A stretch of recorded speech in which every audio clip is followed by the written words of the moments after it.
Buen día. Bueno, vamos a seguir. Y habíamos quedado la última,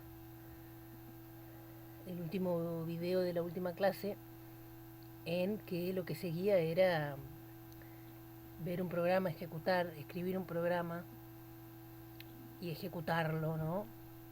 Eh, en esta maquinita elemental. Entonces, vamos a ver cómo escribir. Primero vamos a interpretar y después ustedes van a poder escribir un programa. ¿Qué es? ¿Qué es un programa? ¿Qué sería un programa? Un programa lo podemos ver como un conjunto de qué. ¿Qué tiene que contener sí o sí? Instrucciones, que son las que indican qué es lo que tiene que hacer, datos, que estos vendrían a formar como la entrada, y las instrucciones nos indican qué es lo que hay que hacer sobre los datos para poder generar una salida. ¿Sí? Un programa que no genere salida, que no tenga una salida, es un programa inútil, porque lo vamos a ejecutar y nadie va a usarlo, lo que es desperdiciar procesador, digamos, porque va a ejecutar un programa y nadie va a ver nada de lo que eso produzca. Eh, eh, Recordemos el ejemplo de la licuadora. ¿Sí? Siempre vamos a tener una entrada, datos de entrada. En este caso también en el programa vienen las instrucciones, que es lo que, cómo vamos a operar sobre esos datos, y vamos a generar una salida. Y acá está el procesamiento, la ejecución de ese conjunto de instrucciones.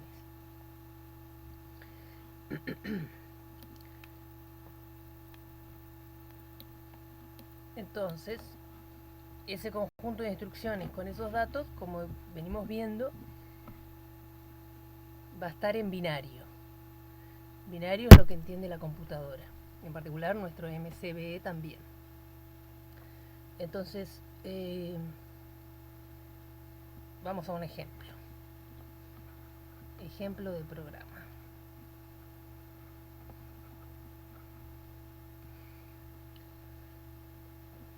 Pongamos que tenemos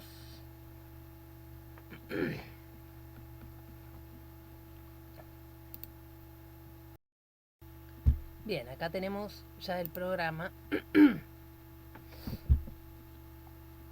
copiado, ¿sí? Es una secuencia, básicamente es una secuencia de unos y ceros. Si vemos esto, o si ustedes están viendo, alguien de su familia está pasando por la computadora y ve esto en la pantalla, se van a preocupar por ustedes. eh, ¿Qué es eso? ¿No? Pero bueno, nosotros también nos preguntamos, ¿qué es eso? Está lleno de ceros y uno, y ahora le vamos a dar algún sentido. Pero ¿por qué lo escribo y insisto? Porque no perdamos de vista que finalmente lo que va a ejecutar el CPU, lo que va a ejecutar el procesador, son instrucciones que operan sobre datos, y todo ello está representado en código binario. Todo lo que va a manipular la computadora está representado en código binario. Entonces este podría ser, es un programa escrito que está en lo que llamamos lenguaje máquina.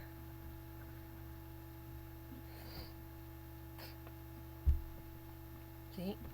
¿Por qué le llamamos lenguaje máquina? Y porque es el lenguaje que entiende la máquina. Claramente este lenguaje, ¿no es cierto? Esta forma es de muy bajo nivel y está y es lo que entiende la máquina y claramente no es lo que entendemos las personas. O sea, ahora vamos a ver que sí vamos a poder interpretarlo conociendo cómo es el, el formato de las instrucciones. En este caso estamos con la MCB. Siempre tenemos que tener en cuenta sobre qué lenguaje máquina, sobre qué máquina, a qué máquina corresponde, a qué arquitectura corresponde. Pero no es un lenguaje que podamos manipular con facilidad. Pero como acá estamos aprendiendo, lo vamos a ver así, este primer ejemplo, en lenguaje máquina con 0 símbolos. Igual, en la clase anterior vimos el formato. O sea que si ustedes recuerdan, ¿sí? Eran 8 bits, teníamos 3 bits para el código de instrucción y 5 bits para el argumento, el operando. Entonces, tenemos este programa. Este programa no está en el aire. ¿Dónde está el programa? En la memoria. ¿Sí? Entonces, lo vamos a ubicar. Esto, nuestro modelo mental, está en la memoria. El programa tiene que estar cargado en la memoria para poder ser ejecutado. ¿Sí? Recordemos también de la clase pasada que veíamos la organización de la computadora basada en el modelo de von Neumann, que veíamos los componentes principales. Uno de esos componentes era la memoria. ¿Sí? Allí va a estar almacenado el programa con las instrucciones y sus datos. Los datos de entrada en este caso, porque todavía no lo ejecutamos. Esta sería una foto de la memoria antes de ejecutar. La memoria, recordemos, de la MCB es más grande que esto que yo dibujé. No sé si recuerdan el tamaño de la memoria. Eso creo que también ya lo han estado viendo en el práctico. El tamaño de la memoria de la MCB. Pero las otras celdas no las dibujamos. No vamos a dibujar toda la memoria cada vez. Solo hasta las direcciones que utilizamos. Una característica de MCB es que cuando arranca a ejecutar tiene todos los valores de los registros en 0. Por lo tanto, es un requisito de esta máquina que en la dirección 0 haya una instrucción y que esa instrucción va a ser la primera instrucción del programa. Esto es un requisito de esta máquina MCB que presenta este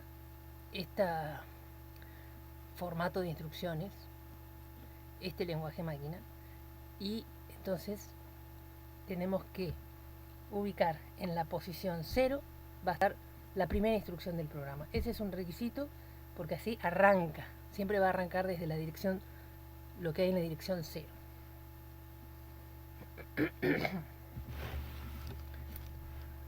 A partir de allí, el programa va a ir dictando cómo continúa. Recuerden que normalmente el PC se aumenta de a 1, pero también podemos modificar ese orden con las operaciones de salto para que vaya a otra parte de la memoria. Entonces vamos a tener, si ponemos las direcciones,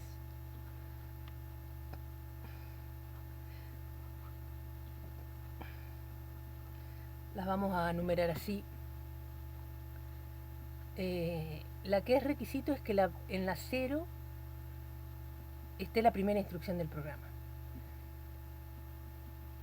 Las demás podrían estar en otras direcciones. Podría, por ejemplo, la dirección 1, 2, 3 estar vacías y, no sé, arrancar en la 4 o arrancar en otra el programa. O sea, el resto del programa. Pero bueno, sería complicarnos realmente sin sentido. Claramente vamos a seguir utilizando las celdas adyacentes. Por ahí lo que se hace es entre las instrucciones y los datos dejar algunas par de posiciones de memoria libre, también puede ser.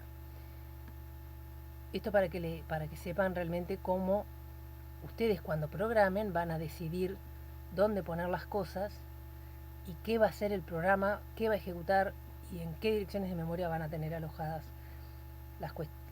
los datos o las instrucciones, y después tienen que programar acorde a eso, ¿no?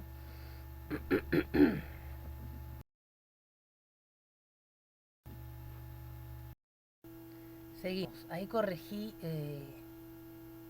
el programa porque lo había copiado mal. Había copiado estas dos direcciones, o sea, este contenido, el contenido de la 6 y la 7 lo había copiado en la 4 y la 5. Entonces no iba a funcionar. Las 4 y las 5 están libres y acá viene 6, 7 tiene esto y 8 también está libre. Dibujamos hasta la 8. Bien, es el ejemplo del apunte. Entonces ahora bien copiado el programa en la memoria, le pusimos las direcciones en rojo.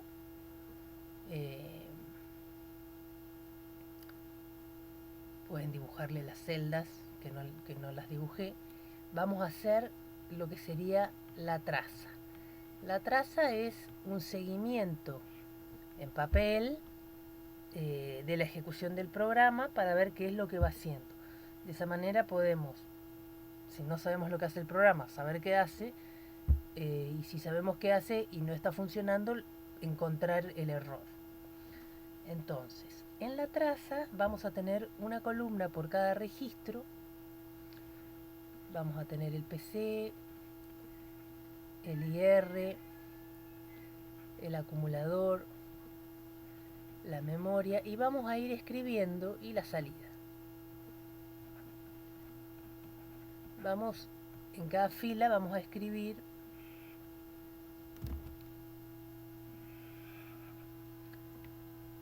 qué es lo que se modifica.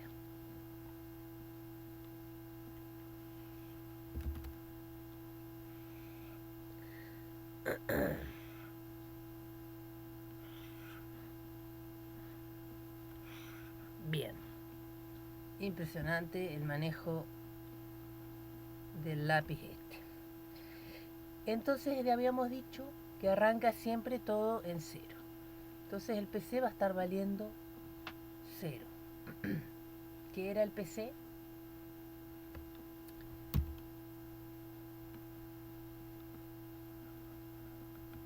Program Counter.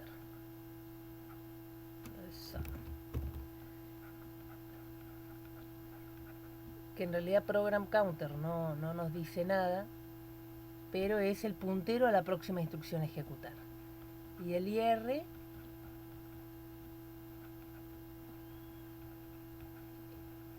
Instruction, bueno, Register, registro de la instrucción.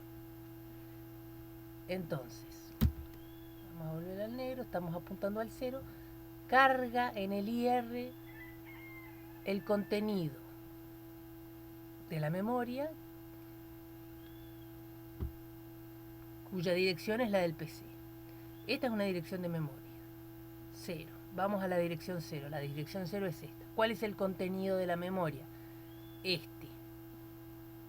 Lo cargamos en el PC.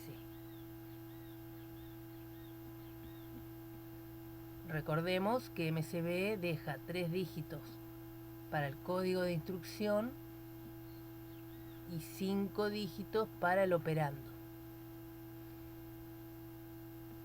El operando se interpreta según la instrucción. Entonces, una vez que la tenemos cargada en el IR, la vamos a decodificar, que es mirar esto. ¿Qué era ese 010?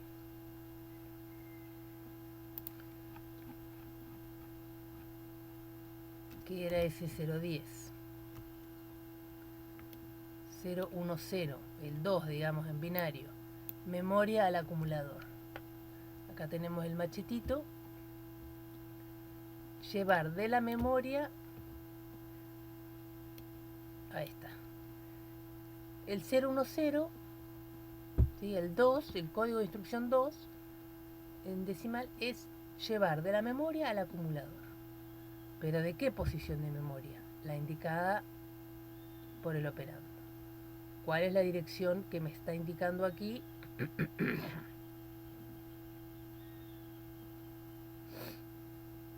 6. Vamos a la dirección 6 y este valor lo vamos a cargar en el acumulador.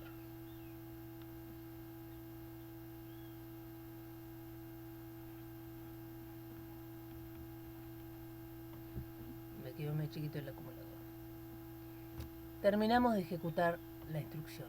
Acá no se modifica memoria, salida, listo. Solo lo que se modifica lo tocamos. El PC estaba apuntando acá y después de que ejecutamos una instrucción, el PC aumenta en 1. ¿Sí? Este ya está. Entonces, ¿cuánto vale PC después de ejecutar la instrucción? 1. Bien, ya ejecutamos la primera instrucción, que es de cargar lo que indica esta dirección en el acumulador. Ahora en el acumulador, en vez de 0, tenemos un dato. ¿Sí? Esto del acumulador ya es un dato propiamente, ¿sí? No es ni una instrucción ni una dirección, es un dato. Ya estamos trabajando con los datos y para eso vamos a usar el acumulador. El acumulador va a ser el lugarcito, el registro donde van a ir acumulándose las operaciones aritméticas que hagamos. Bien, vamos a la otra. Cargamos en el IR. Cargamos. Analizamos. Decodificamos la instrucción. Vamos al machete. 100 es sumar al acumulador. Bien. ¿Qué vamos a sumar al acumulador? Lo indicado por el argumento. Este argumento, ¿qué me está diciendo? Sumar al acumulador lo que esté en esta dirección. Este valor es esta dirección. ¿Cuál es el contenido de esta dirección? 1, 1. Ajá. Entonces, el contenido de esta dirección, que es este, lo vamos a sumar al acumulador. Y vuelve a quedar en el acumulador, ¿sí? Perdón. Sumar al acumulador. En el acumulador queda la suma. ¿Cuánto vale el acumulador después de ejecutar? Ahí está. Le sumamos el contenido que era un 1. Sumamos un 1. Fin de la instrucción. Aumenta el PC.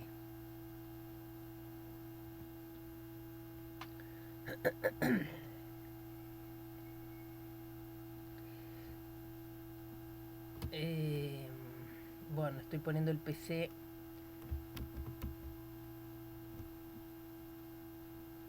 en decimal. Bueno, lo vamos a dejar en decimal el PC. Pueden ponerlo en binario para ser más consistentes si quieren. Apuntamos a la siguiente instrucción, la cargamos en el IR, la decodificamos. ¿Qué nos dice esta? No nos acordamos, vamos al machete. La 011 es lo que está en el acumulador, ponerlo en la memoria.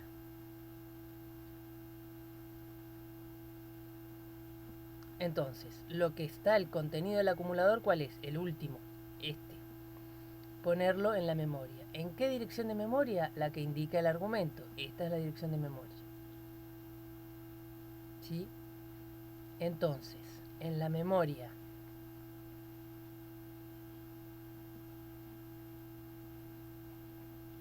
en la dirección, lo voy a poner en decimal para que no me ocupe tanto, 8, ahora va a contener el contenido del acumulador, que es 13.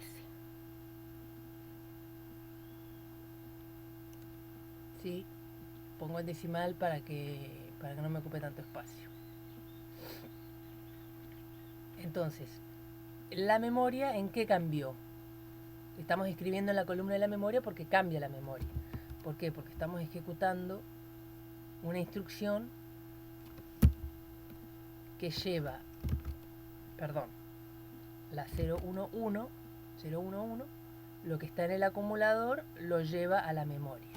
Entonces estamos escribiendo en la memoria. Cuando escribimos en la memoria lo ponemos en la traza, ¿sí? Porque hubo un cambio, entonces tenemos que ir registrando ese cambio. Y decimos que la memoria en la dirección 8, ¿por qué en la 8? Porque es el argumento de la instrucción. Vamos a colocar lo que está en el acumulador. ¿Qué hay en el acumulador? Este valor, que es 13. Bien, aumenta el PC en 1. ¿Sí? Cuando no hay saltos a otras direcciones, el PC siempre va a aumentar en 1. ¿Qué nos indica esa instrucción? La cargamos en el IR, la de la 3, y decodificamos. 001, vamos al machete. 001 es parada, halt, detenerse. Termina el programa. Se cierra. No hay más para ejecutar. Ahí se detiene. Con la 001 es parada. 001, parada. Fin. No ejecuto más nada. Entonces, ¿qué hizo si tuviéramos ahora? Porque ¿para qué hacemos todo esto? Decir, bueno, ¿qué es lo que hace el programa? Habíamos dicho que la traza la hacemos. O para descubrir qué hace el programa, entender qué hace un programa, o si ya sabemos y no está funcionando, para encontrar dónde le estamos errando y corregirlo. En este caso queremos saber qué es lo que hace el programa porque no sabíamos, teníamos todo ese choclo de unos y ceros y dijimos ¿qué hacemos con esto? Bien, la MCB lo ejecutamos, lo ejecutó la MCB de esta manera y lo que hace es obtener un dato y sumarle 1 y almacenarlo, ¿sí? O sea, del dato de entrada le suma 1 y lo guarda, más allá del dato concreto que haya sido, que era 12 y lo lleva a 13. Entonces, toma un dato de una posición de memoria y almacena en otra posición de memoria ese valor más 1. Muy sencillo, muy cortito. Ya van a tener, en la práctica ya lo van a seguir practicando con otros programas más interesantes que que hagan otras cosas más interesantes.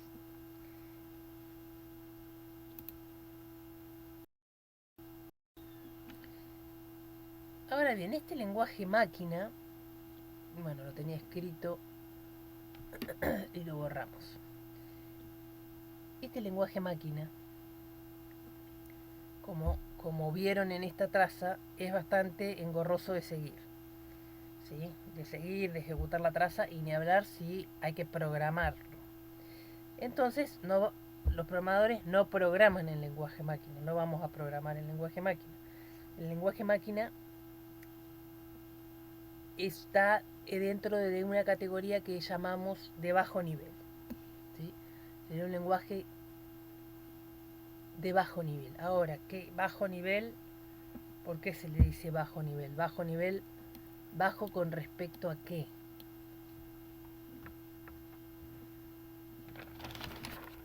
Con respecto a qué es que uno le dice que es bajo o alto. ¿Qué es lo que está ahí comparando?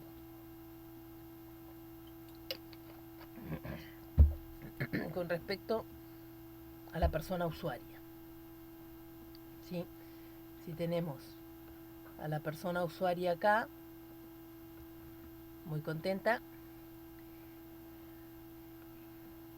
vamos a poder ir identificando muchas capas. ¿Sí? Dibujo algunas.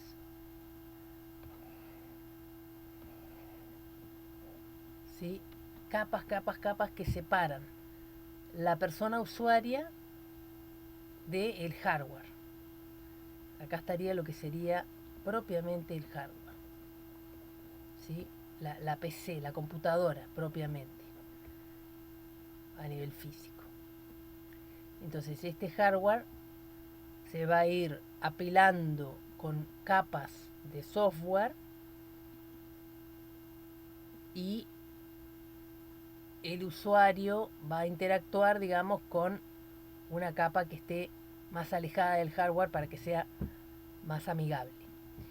Entonces todo esto se le va llamando niveles, ¿sí? Para allá es un nivel más alto porque se acerca al usuario, y a medida que nos acercamos al hardware vamos a decir que tenemos un nivel más bajo.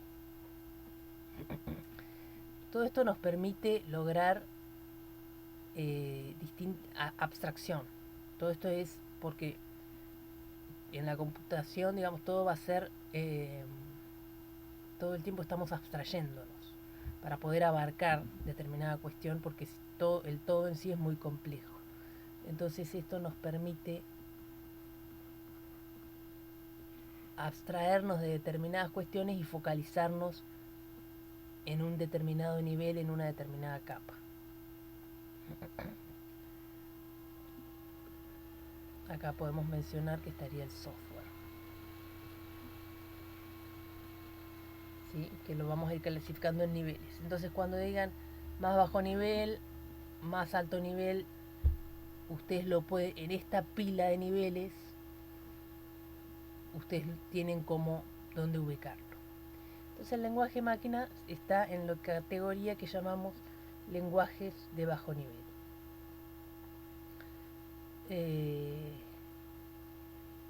Nuestro departamento, ¿sí? Al que pertenece esta materia, nuestro departamento, las materias que se dan en nuestro departamento son materias que tratan de temas más bien de los niveles bajos, ¿sí? Estos niveles más altos los van a ver en otras materias de otros departamentos.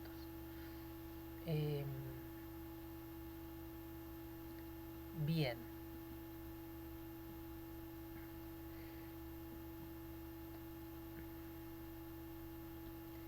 ¿Qué le sigue al lenguaje máquina?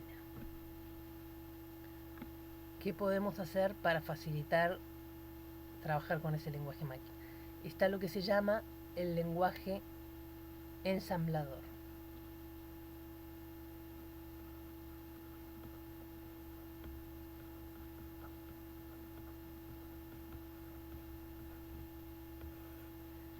El lenguaje ensamblador. El lenguaje ensamblador lo que hace es usar mnemónicos, esta palabra que está en el libro y en el apunte, usa mnemónicos de las instrucciones y etiquetas para las direcciones de memoria y los desplazamientos. Es decir, que en vez de tener una instrucción, un 010, vamos a tener una abreviación de la instrucción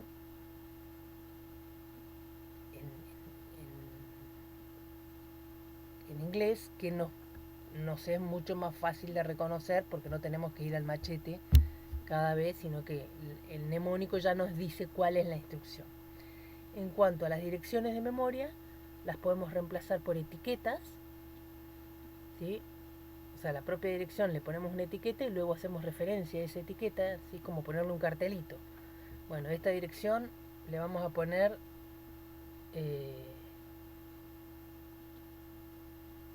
dirección XX. Entonces, después cuando llamemos a la dirección XX, ya sabemos que estamos hablando de esa dirección. XX es un nombre muy poco feliz. Le vamos a poner nombres más significativos, o sea, significativos. Que alguien que lo lea diga, debe estar tal dato en esta dirección, ¿no?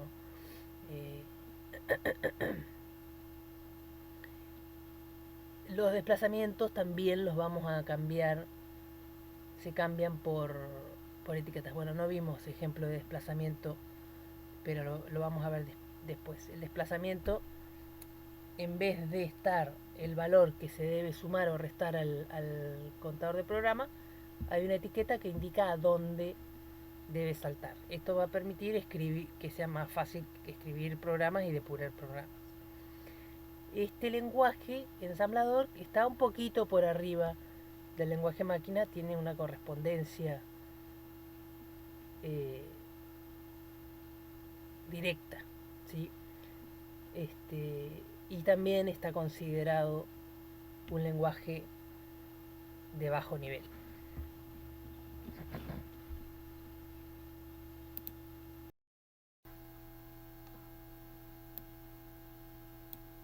Bien, veamos el ejemplo del apunte. Acá tenemos lo mismo que antes, ¿sí? La memoria, el contenido de la memoria. Perdón, acá estaría la instrucción. ¿En qué dirección? ¿Qué instrucción?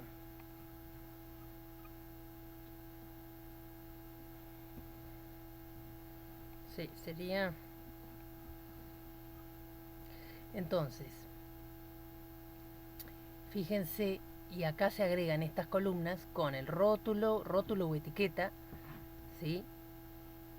Siempre va seguida, es una palabra que hay que elegir, cualquiera, que más o menos sea representativa para que nos ayude para que sume y no reste, digamos, para que nos ayude al seguir el código. Y va con 2 puntos. Esa es la forma de poner las etiquetas. Entonces, esa dirección de memoria va a estar con esta etiqueta. El mnemónico, que dijimos que era el código de instrucción, pero reemplazado por algo más amigable. Entonces acá el LD es la abreviación de LOAD.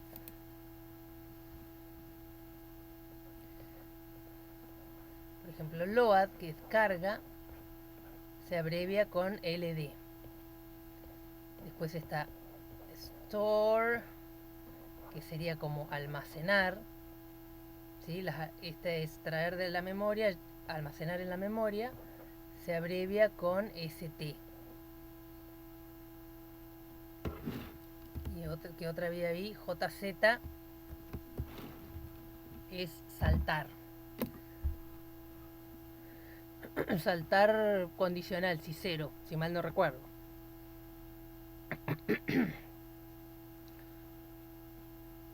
¿Cuál es la 111? 111 es el salto condicional, ¿no? Porque jump, la J es de jump,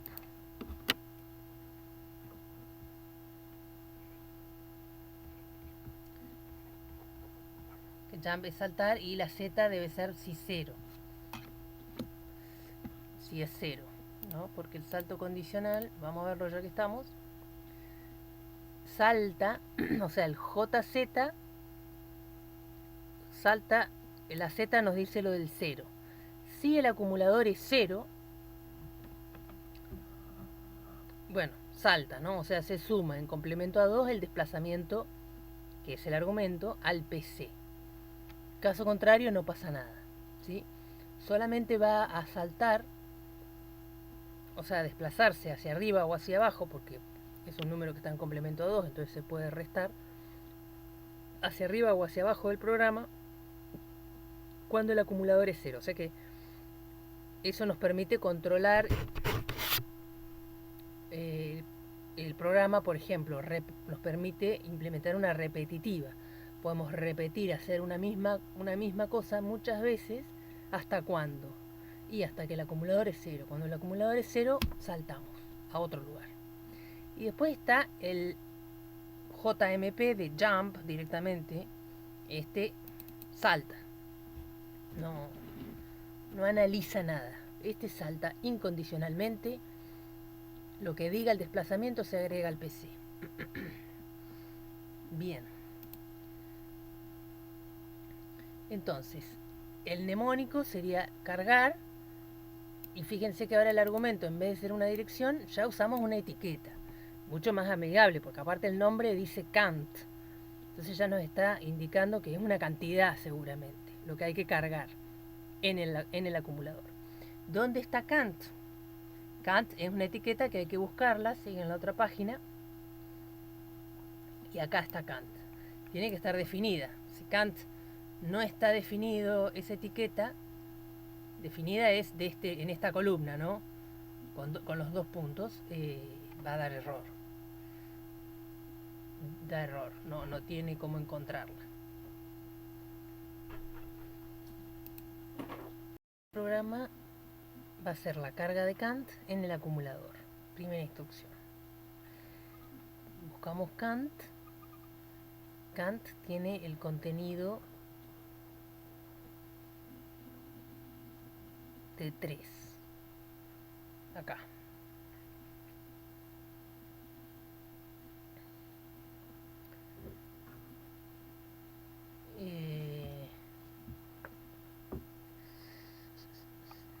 Entonces cargamos 3 en el acumulador. Sí, esto sería memoria más que instrucción. Entonces, Kant es 3. Después de ejecutar esta primera instrucción, el acumulador me va a quedar con un valor de 3. La instrucción que sigue es esta que mencionamos, pero no habíamos visto en un ejemplo, es saltar si es 0. ¿Es 0 el acumulador? No, porque lo acabo de modificar con este valor. Es 3. Entonces, como no es 0, no saltamos. ¿Cómo sigue este programa? ST. ST, recordemos que era store, que es almacenar. Almacenar, y el argumento es out. Esta etiqueta es una etiqueta especial. ¿Sí? Especial porque ya está predefinida, ya sea out como in. Tenemos etiquetas predefinidas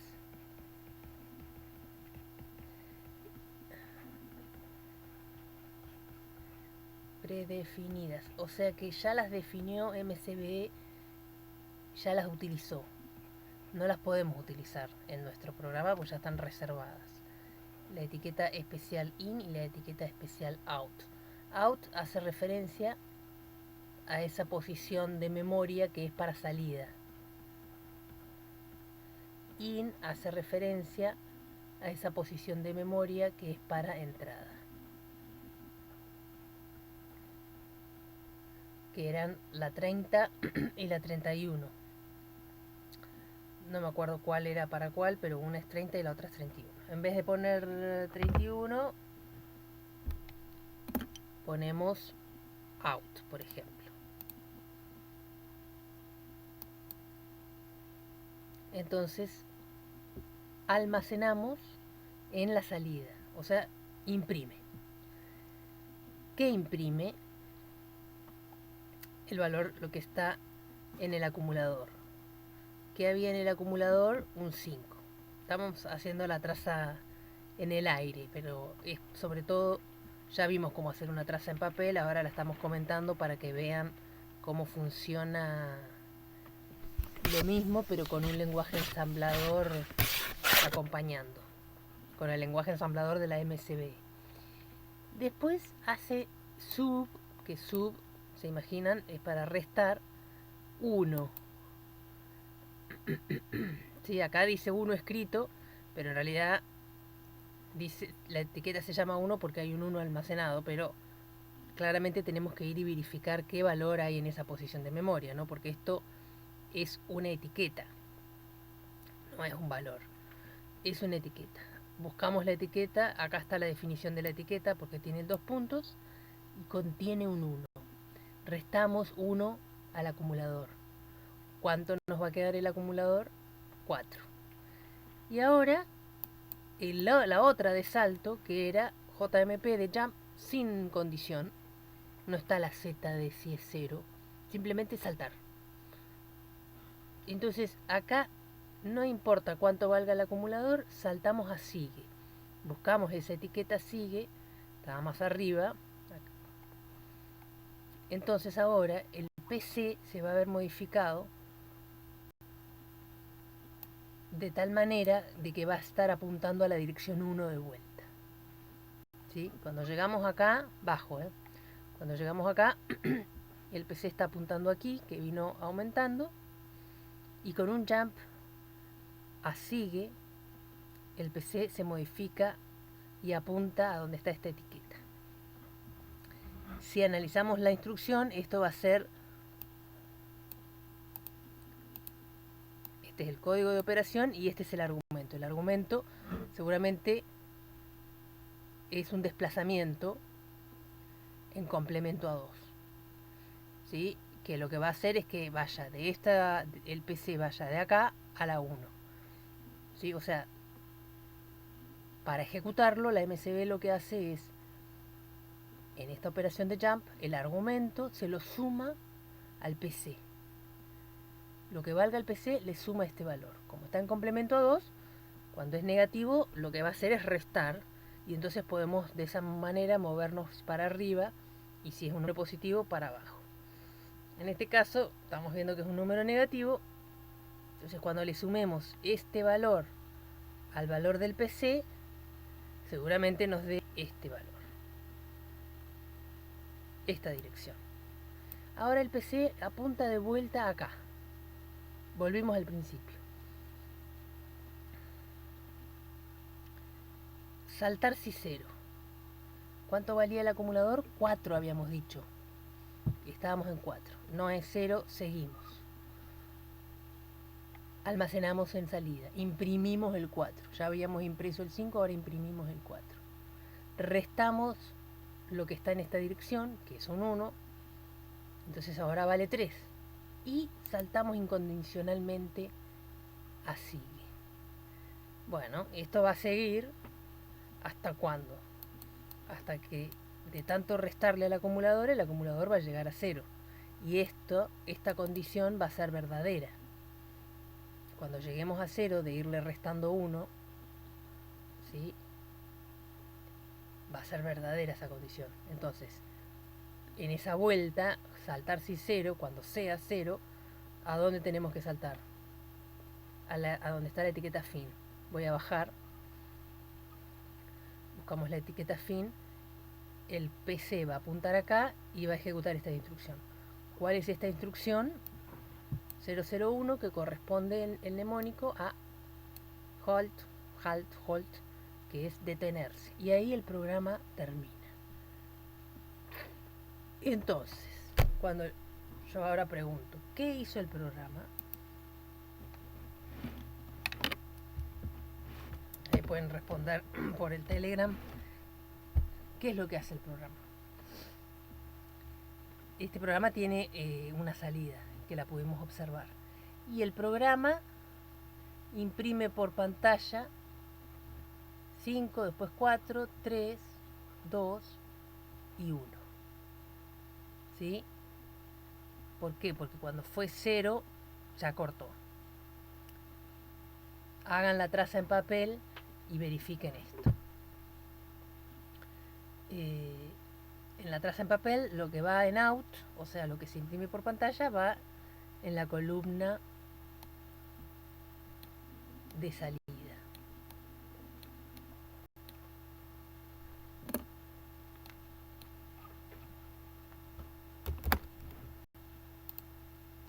Bueno, ¿qué le pasa a esto? No sé, se mamó. Esta columna que no pudimos escribir.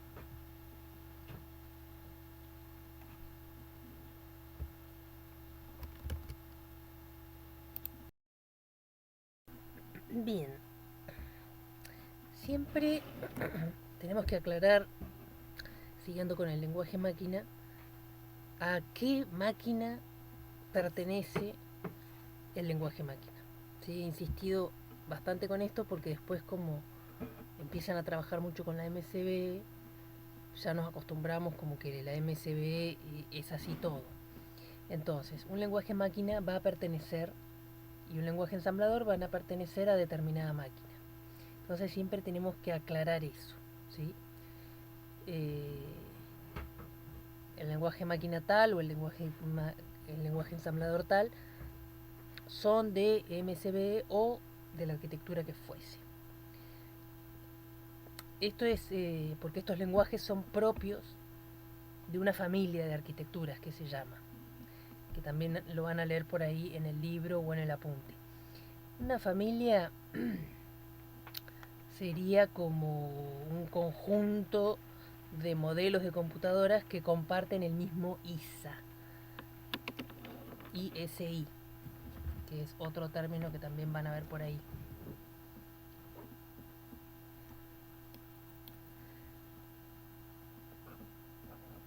ISA. ISA viene de Instruction Set Architecture, perdona en inglés, Instruction Set Architecture, o arquitectura del conjunto de instrucciones. Entonces, un procesador solo va a poder ejecutar instrucciones de código máquina pertenecientes a su arquitectura, ¿sí? Si vamos al gráfico de niveles, podemos ubicar el ISA en la interfase entre el hardware y el software, ¿sí? O sea, sería este primer nivel, si queremos. Ahí, como pegadito al hardware, podemos ubicarnos en nuestro modelo mental de niveles y de abstracciones a la arquitectura del conjunto de instrucciones ahí arribita. La familia más conocida y popular, porque está presente en casi todas las computadoras personales y notebooks, es la familia x86, que acá tenemos en el apunte un ejemplo de un código ensamblador de esta familia, perteneciente a esta familia. ¿Sí? Si ven, van a notar parecidos con el ensamblador que ustedes están aprendiendo ahora, que es el de la MSB, que es mucho más sencillo. Podríamos aprender este y programar en este, pero créanme que nos llevaría mucho tiempo. Y no es necesario, no es a la idea. Con que ustedes incorporen los conceptos con un lenguaje simple, después pueden agarrar un manual que explique cómo entender y programar en Assembler de esta arquitectura o de otra, y lo van a poder resolver, pero lleva su tiempito. Acá indica, estos son comentarios, y aquí indica qué zona comienza. ¿Sí? Vean que también estos mnemónicos son parecidos. Tiene dos argumentos. Uno hacen referencias a variables, otros a registros. Bueno, y acá está comentado qué es lo que hace. Voy a bajar a la otra página. Y acá empieza la sección datos. ¿Sí? Antes era el código y ahora punto data son los datos. Imprime por pantalla este mensaje que está aquí almacenado en la memoria. Y bueno, con todo este movimiento logra que se imprima por pantalla. Acá está el system call al sistema operativo para que haga esa interrupción y imprima por pantalla lo que está almacenado aquí. No es necesario que ustedes se pongan a agarrar un manual y a interpretar esto. Simplemente está a los fines ilustrativos, y en el apunte hay otros. Otra familia conocida es ARM, por ejemplo, que está usada, que acá hay un ejemplo.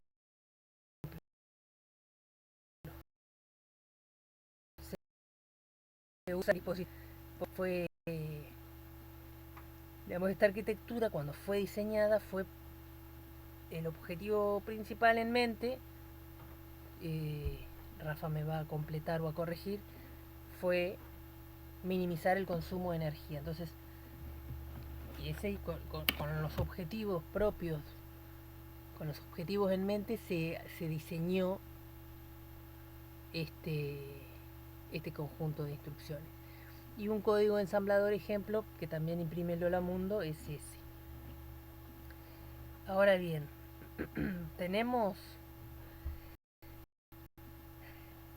vamos a programar en lenguaje ensamblador. eh, Dijimos que puede ser que sí, que a veces sí sea necesario. Lo más probable es que no, que utilicemos otros lenguajes. Pero hay casos en el que es necesario programar en estos lenguajes de bajo nivel. Por ejemplo, ahora para programar la MCB van a tener que programar el lenguaje ensamblador para hacerlos prácticos. Pero es muy amigable. El lenguaje ensamblador de la MCB es muy amigable. Porque no disponemos de otro lenguaje de más alto nivel para la MCB, vamos a usar este. Después hay otras situaciones en que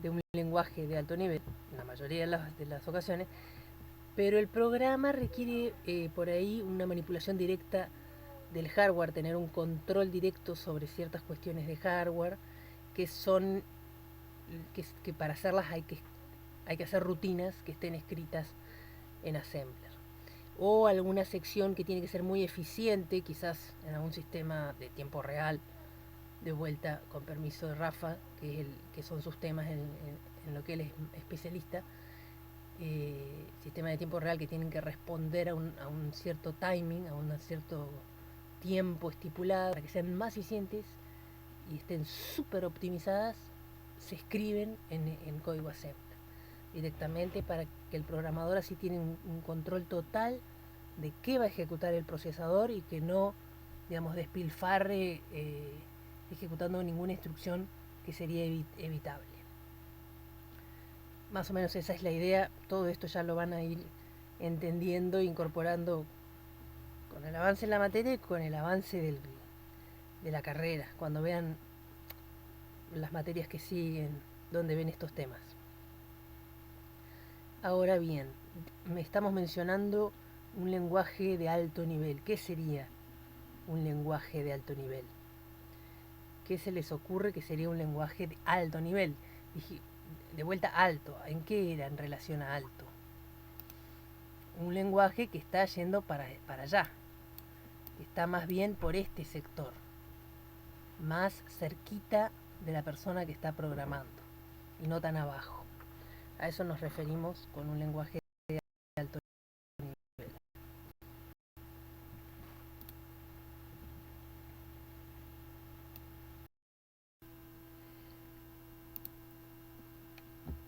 Un lenguaje de alto nivel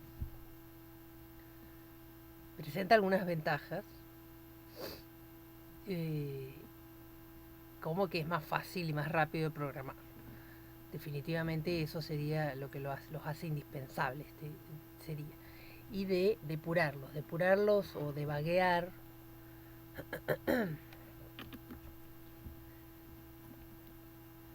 lo que llamamos, no quiero llenar el debug o depurar, es su traducción. Uno termina diciendo debaguear, así españolizamos el verbo. Es encontrar errores, revisar el código para encontrar dónde está el error y corregirlo. Eso es debaguear, que siempre se hace porque es raro que uno escriba un programa, lo ejecute y ya está, y ande perfecto. Eso es como, salvo que sea de una instrucción, es muy raro. Siempre algún errorcito vamos a meter y entonces lo probamos, vemos que no funciona y ahí empezamos a debaguear. Debaguear o depurar, mejor dicho, es mucho más sencillo con un lenguaje de alto nivel. Es más transmitible, yo lo escribo y lo lee otra persona y lo va a entender más fácilmente. Y acelera los tiempos de programación. O sea, eso es indiscutible, digamos. Permiten resolver problemas más grandes también, ¿no? Porque entonces nos abstraemos de los detalles de la máquina, del lenguaje ensamblador, todo ese detalle nos abstraemos y nos presenta un nivel de abstracción que nos permite focalizarnos en lo que tenemos que resolver, verdaderamente en lo que tenemos que resolver, y ya tenemos una librería, una biblioteca de funciones ya a disposición, que es simplemente llegar y usarlas. ¿Sí? Una biblioteca es un archivo con funciones que se usan mucho, que ya están implementadas. No hay que escribir todo cada vez. Puede ser genéricas, que las escribió alguien y la usamos, o escritas propiamente por quien está desarrollando el software. Y también otra ventaja es que son más portables estos programas. Cuando decimos portables, ¿a qué nos referimos? La portabilidad es una característica deseable en general de los programas, de los sistemas de software. Es que indica qué tan fácil o qué tan difícil es de ejecutar el programa en otro ambiente, en otro contexto, en otra arquitectura, en otra máquina. Mientras más fácil de trasladar sea, es más portable, y mientras más complejo sea de ejecutar en otra máquina, es menos portable. Dijimos que el lenguaje ensamblador es propio de la máquina. Si lo queremos llevar a una computadora que ejecuta otra familia, digamos, que ejecuta otro lenguaje máquina, vamos a tener que reescribir todo el código. O sea, no es que le modificamos un par de cosas y listo. Entonces, portar el programa, en ese caso, es costoso. Costoso en tiempo, en dinero, en esfuerzo. O sea, hay que escribir el programa de vuelta. Entonces, eso lo vuelve poco portable. Un programa más portable es mientras eso sea más fácil.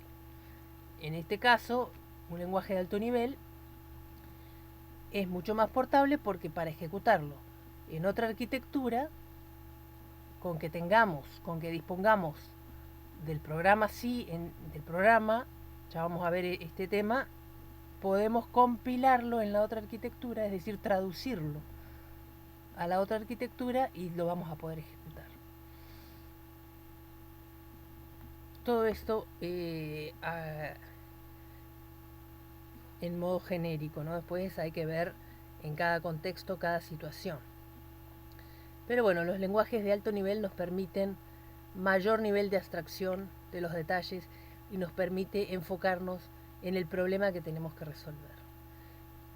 Y tienen un lenguaje más similar al lenguaje que usamos para comunicarnos. Ahora bien, este programa que escribimos en un lenguaje de alto nivel, ¿sí? Por ejemplo, un lenguaje de programación que se ubica aquí, escribimos utilizando este lenguaje, pero para ejecutarlo dijimos que tiene que estar en código máquina. Entonces hay un proceso de traducción. Así, como traducción de un lenguaje a otro que usamos comúnmente para idiomas, es lo mismo. Lo que está escrito en un lenguaje de alto nivel, hay que traducirlo para que la máquina llegue finalmente a una forma que la máquina lo pueda ejecutar. Y hay dos formas. Podemos mencionar la interpretación y la compilación. Entonces dijimos que tenemos un lenguaje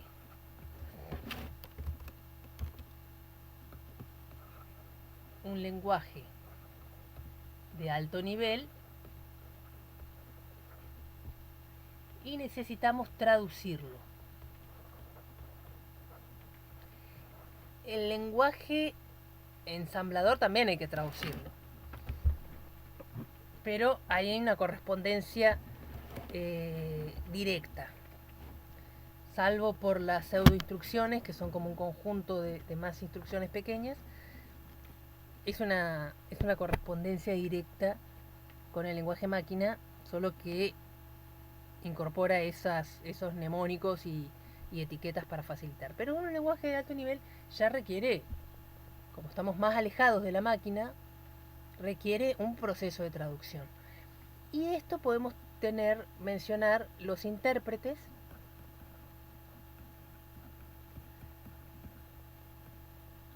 y los compiladores.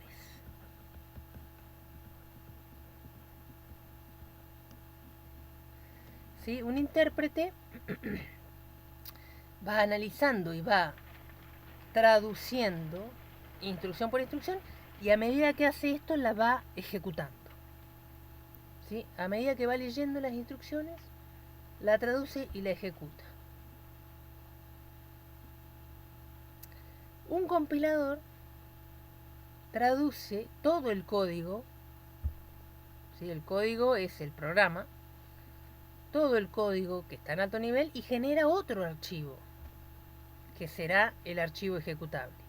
¿Sí? Es decir, que tiene esas fases que van juntas en el intérprete, acá están separadas.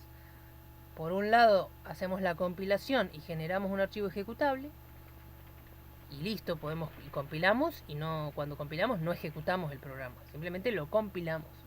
El resultado de esa compilación va a ser un archivo ejecutable. Luego podemos ejecutarlo. Normalmente se compila una vez y después ya queda compilado y simplemente se ejecuta. Cuando ejecutemos ese archivo ejecutable, ya está traducido. Por lo tanto, normalmente se dice que va más rápido, va a ejecutar un mismo programa, lo va a ejecutar más rápido si está compilado que si está interpretado. Porque si está compilado, ya esa tarea de traducir ya fue hecha, y cuando lo ejecutamos ya está traducido, y en cambio el intérprete lo tiene que ir traduciendo y ejecutando. Entonces ahí el intérprete como que agrega un tiempo extra a su ejecución. Se usan para cuestiones diferentes, para situaciones diferentes.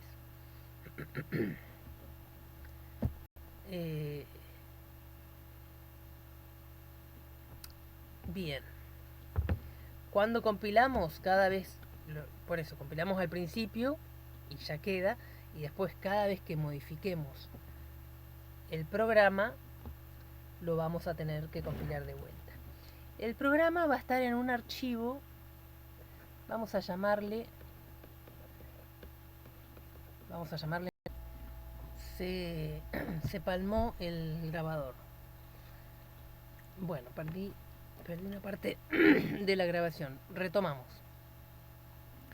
Apareció todo escrito en el pizarrón, porque lo que grabé a partir de archivo fuente que se corta se perdió. Entonces, habíamos dicho,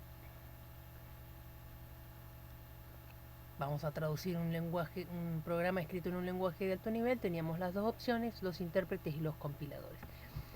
Cuando analizamos cómo funciona un compilador, lo podemos ver con estas cajitas. El archivo que contiene el programa, voy a poner un colorcito para ir marcando lo que está escrito. ¿Sí? El archivo donde está el programa escrito lo vamos a llamar archivo fuente. El archivo fuente es la entrada de un proceso que se llama traducción. La salida de la traducción lo vamos a llamar, va a ser otro archivo con la traducción del archivo fuente, que lo vamos a llamar archivo objeto. No es ya un archivo ejecutable, es un archivo que le vamos a llamar objeto, que es un resultado intermedio de todo el proceso de compilación. ¿Por qué? Porque en nuestro programa lo más probable que, como mencionamos antes, hagamos uso de funciones que ya fueron escritas antes y que están en bibliotecas. ¿Sí?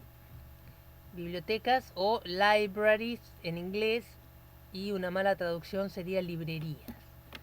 Yo por ahí le digo librerías, pero sería como una traducción errónea de library. La traducción correcta es biblioteca.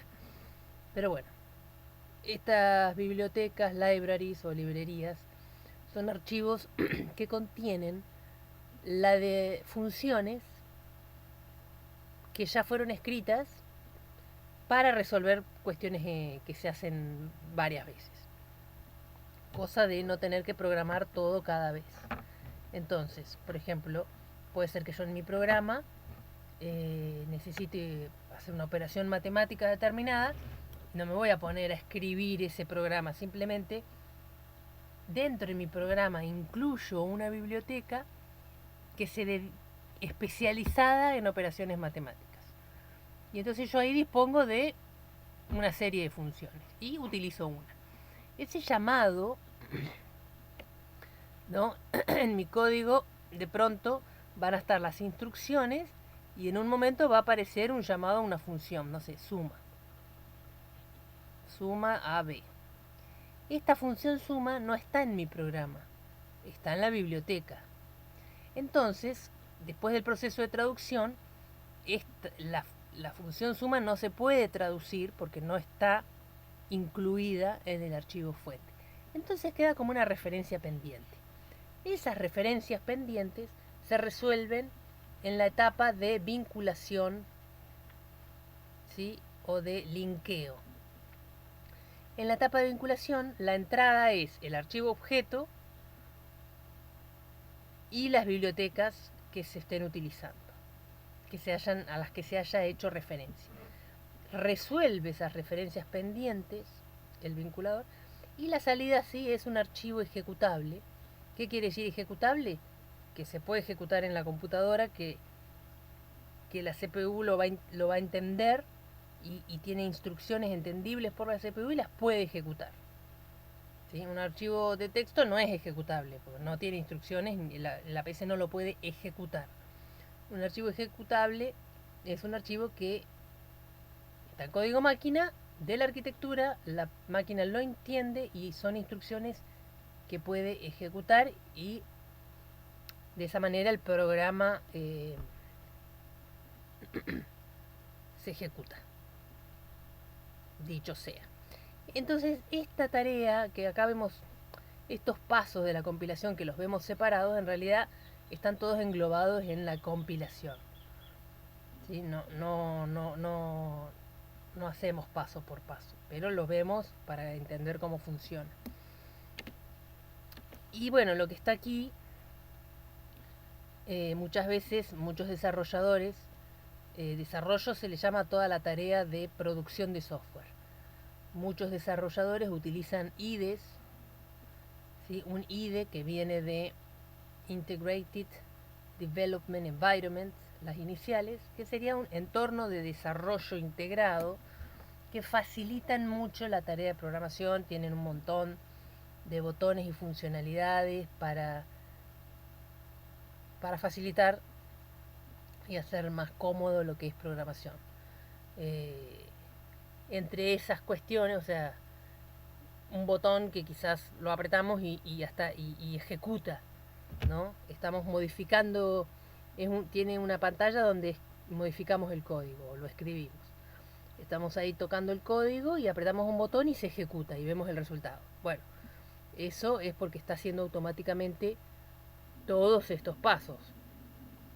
Por un lado lo está compilando e inmediatamente después lo está ejecutando. Pero que lo hagamos con un botón en un IDE no quiere decir que sea una sola tarea, un solo paso, sino que los pasos intermedios existen, solo que no los vemos y está todo muy automatizado. Entonces, sepamos que es así, ¿no? Que está separada la compilación, es una cosa, la ejecución es otra cosa, en los lenguajes compilados. Vamos un poquito al libro. Nuestro querido Tannenbaum. Y en el capítulo 7 les quería compartir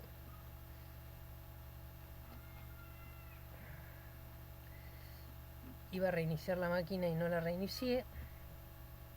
Espero porque anda medio que se cuelga.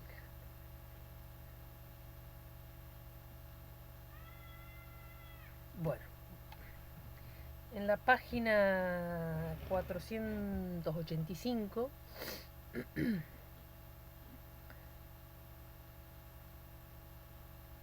dice, es importante señalar, quería mencionarles esta parte, es importante señalar la diferencia entre traducción e interpretación. En la traducción no se ejecuta directamente el programa original en el lenguaje fuente. En vez de ello, en este caso sería traducción, es lo que vimos como compilación, que el primer paso es traducir. En vez de ello, se convierte a un programa equivalente llamado programa objeto o también programa binario. Bueno, ahí le pone ejecutable, que se ejecuta solo después de haber llevado a cabo la traducción.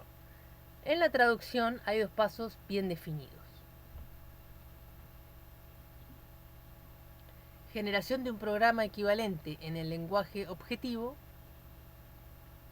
y por otro paso, ejecución de un programa recién generado. Estos pasos no ocurren simultáneamente.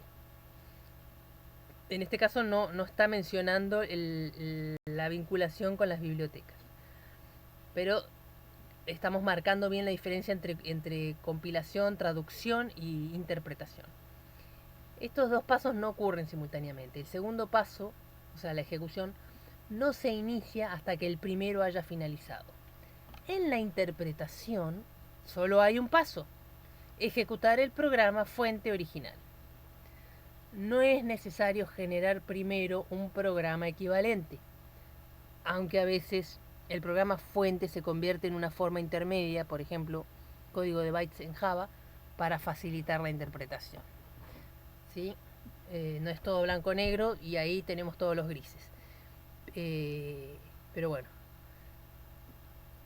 esta breve repaso, digamos, por lo que sería compilación y su diferencia con interpretación.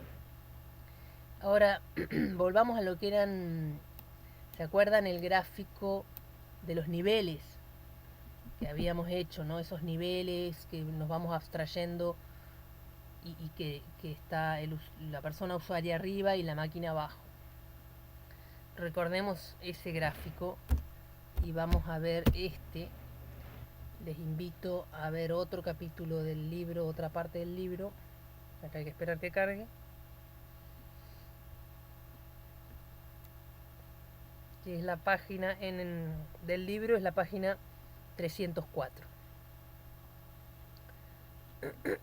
Sí, es el capítulo sobre el nivel de arquitectura del conjunto de instrucciones. ¿Sí? ¿Se acuerdan? ISA. Acá muestra también esto, ¿no? Un poquito los niveles, y nos muestra el hardware y cómo, algo que ya habíamos mencionado, lo primero que aparece es el nivel del ISA, o sea, la arquitectura del conjunto de instrucciones, y acá esta división entre software y hardware. Este está acá en el medio propiamente, lo podríamos ubicar en nuestro modelo mental. Ahora, por arriba de ello vemos que está el compilador, ¿sí? Acá estaría el compilador, acá está directamente el programa fuente y con la flechita indica que compila, pero si lo hacemos, si le queremos hacer otra cajita, podríamos poner otra cajita con el compilador. El compilador se ubicaría por ahí, entre nuestro programa escrito en un lenguaje de alto nivel. Acá pone dos ejemplos, Fortran 90 y C, el lenguaje C. Son lenguajes de alto nivel, y aquí pone los programas y cómo el compilador actúa para generar el programa de bajo nivel. Entonces vemos cómo se va armando la pila y cómo cada vez le podemos ir poniendo más cosas según lo que estemos estudiando, ¿no? Por eso siempre esto nos facilita la abstracción de ciertas cosas para focalizarnos en lo que estamos estudiando.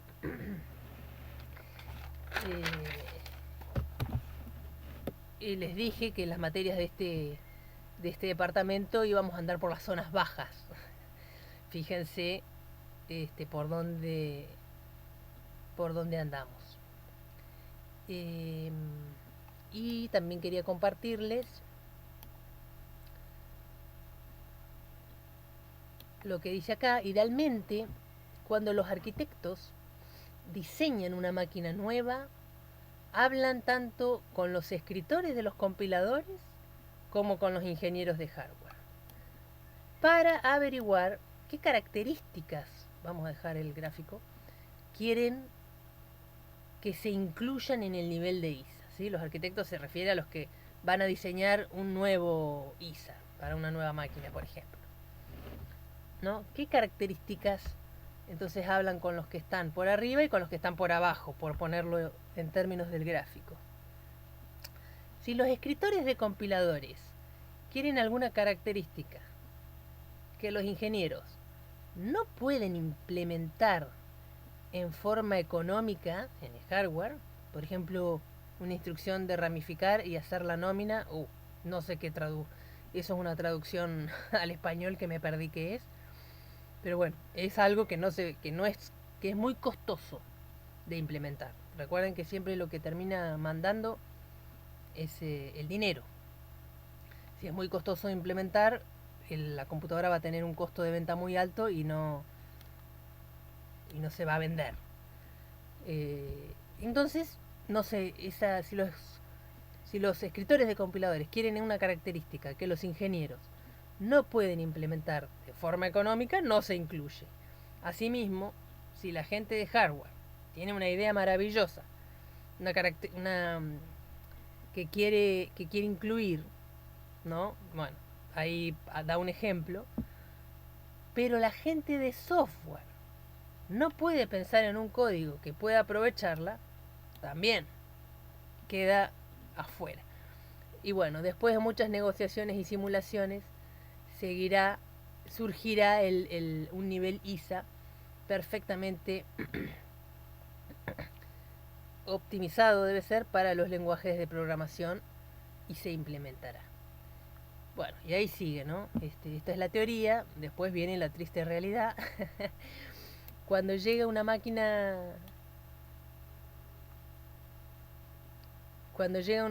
nueva máquina, la primera pregunta que todos los clientes,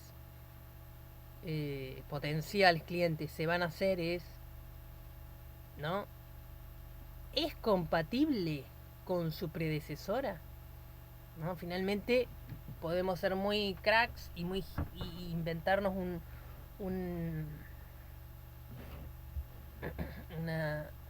una arquitectura del conjunto de instrucciones muy loca y con muchas cosas nuevas, pero lo que te van a venir a preguntar los que te la van a comprar ¿es compatible con para atrás, ¿no? ¿Puedo ejecutar el sistema operativo antiguo en ella? ¿No? Siempre compatible para atrás. Si es compatible con todo lo que ya tengo. Porque vos me venís con esta idea nueva y yo tengo que cambiar todo, olvídate, sigo con la anterior, ¿no? Otra pregunta es, ¿ejecutará todos mis programas existentes sin modificación? Si cualquiera de las respuestas es no, los diseñadores tendrán mucho que explicar. Porque migrar todo es una tarea impensable prácticamente. Bueno, y ahí les dejo compartido por si quieren seguir leyendo. Y creo que hasta aquí estamos con esta unidad.